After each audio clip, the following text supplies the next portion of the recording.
Hi guys. Hi guys. Today we're going to visit a giant freaking eyeball. We're going to visit three teddy bears and their little kids. And also we're going to learn about what early decision is, why you must apply early decision, why early decision matters to universities, everything in between. But first let me wake up. Let's go. Okay.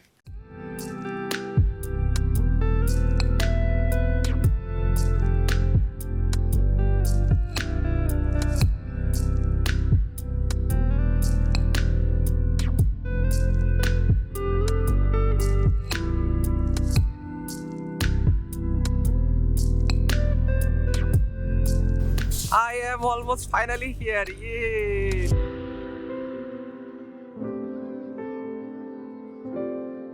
The first thing about US admission that you must realize is that it is super duper complicated. You'd think that you'll just apply, they'll give you acceptance or a scholarship. I mean, yes, technically that's true, but for you to increase your chances of success a lot, there are nuances that you should know of. So first, let's try to understand what ED is in the first place. So there are different timelines of applying to American universities. For simplification's sake, I'll reduce it to only two. Technically, there are actually four or five, right? So there are ED and RD. ED means regular decision. ED means early decision. So there are very nuanced differences between both of them. Early decision means that you will get your decision if you're accepted, rejected, your financial aid offer, your scholarship by December 15th. Regular decision means that you will get your offer by March-ish, end of March, middle of March. And so since you get your offer early in ED, you are supposed to apply early as well. You're supposed to apply on November 1. On regular decision, you apply by December 31, January 1, sometimes January 15, even February 1. It depends, you get the point. But beyond the differences between when you apply and when you get your decision, ED and RD have mammoth differences. It's complicated. We'll talk about all of those after I participate in a research I came here at the Career Center at Dallas to do. You'll see. Well, sadly, I'm gonna have to wait an hour because I came too early.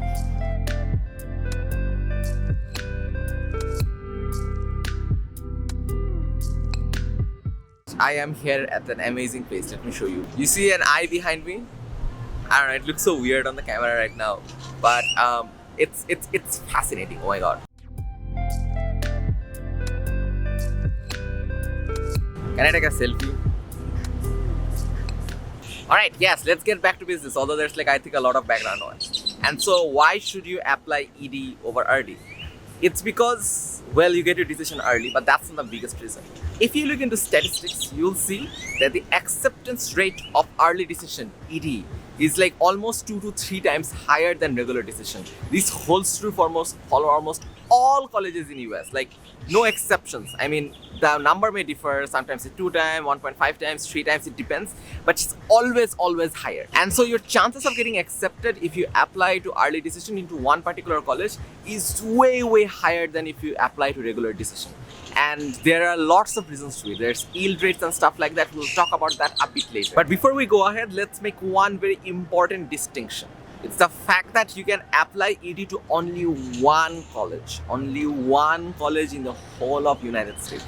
Only one. You can apply RD, regular decision, the normal one with the January 1 deadline to, if you want 2,000 colleges, nobody cares, but it's only one for early decision. One. And so if you apply to more than one, it's illegal. If you apply to Common App, they won't even allow you. If you somehow bypass Common App and, I don't know, applies to someone else, it's illegal. You're not supposed to do that. So yeah, it's very important distinction. Okay, I have had enough of this creepy eye. Let's move somewhere else.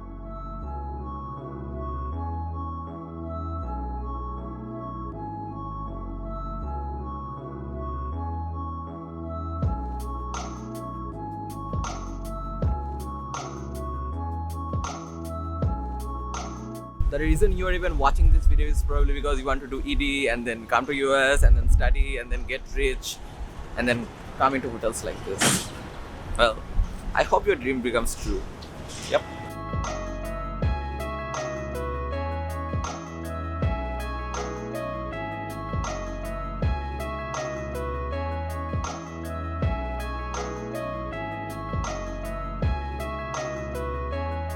I walked miles and spent hours to come from that giant walleye to see this teddy bear.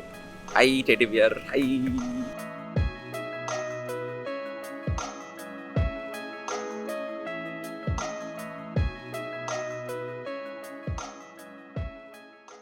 ED differs from RD in another way. So you can only apply to early decision to only one particular college. That we know. However, when you apply, you commit legally one singular thing. You say that if the university that you early decision to, let's say is the University of Samin Rahman, and if the University of Samin Rahman decides to admit you, then you must attend that college. You must attend that college. There's no exceptions. Yes, you must attend that college. Say hi to cutie little teddy bear. But there's one exception to this. If the financial aid offer that you received is not sufficient for you to attend that college. So for example, maybe I can only pay $5,000 a year, but they're like, oh no, you gotta pay $20,000 a year. But you also signed early decision, so you must come. That doesn't work that way. You can easily say, sorry, but I can't afford, so bye.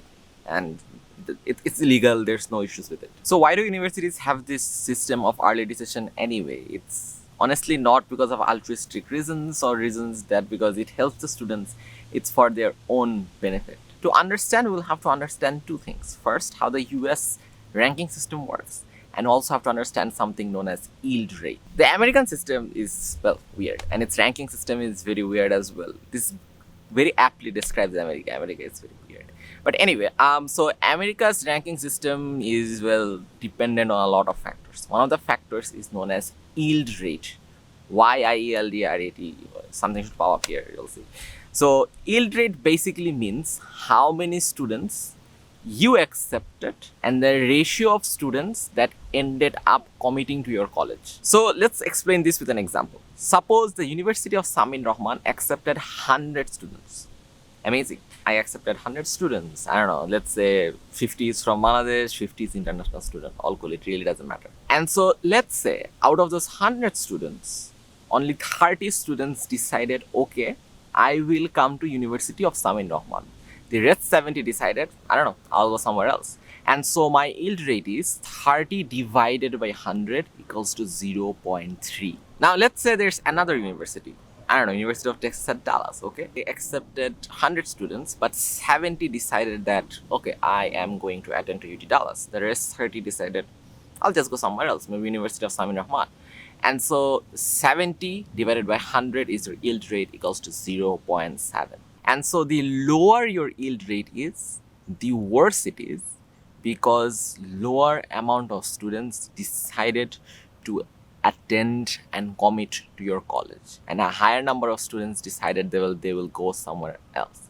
This is not good for universities ranking, because the higher yield rate you have means that your college is more preferable to students.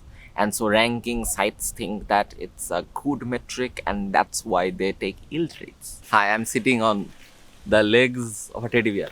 But yeah, so ranking sites tend to think that's great, and so your rankings are better. And so you get more students. More students think you are better. And if your ranking is better, you also get a lot of more donations. It's a win-win for the university. But how does ED help in yield rate? So we'll talk about how early decision relates to universities increasing their yield rates and their ranking, and why they do early decision in the first place. But first, let's go to Best Buy. I will pick up my PS5. Let's go.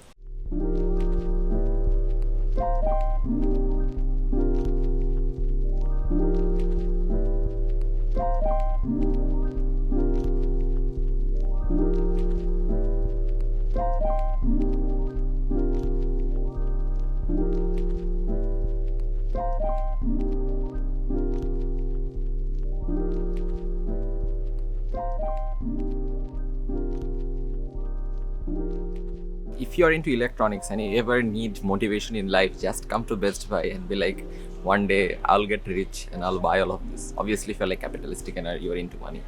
Well, if you're not, well, that's a different conversation. But yeah, it's not like Best Buy only has electronics. It has collectibles. It also has kitchen appliances such as stove, refrigerators, and a lot of stuff. One of the biggest things that I look forward to buying from here was televisions, just like behind me. But now we bought one pretty cool for cheap, so our home looks way nicer right now. One of those PS5. It's on the in-store and they were completely sold out. Wow, how did people even notice that they were here? So you're good to go. All right, thank you so much. Thank you.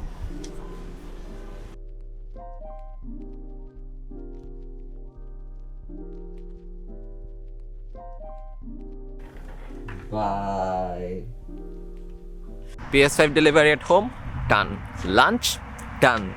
Watching Sex Education, done. Well, I haven't finished the season, but it was a nice episode. Alright, moving on to tips and tricks of ED.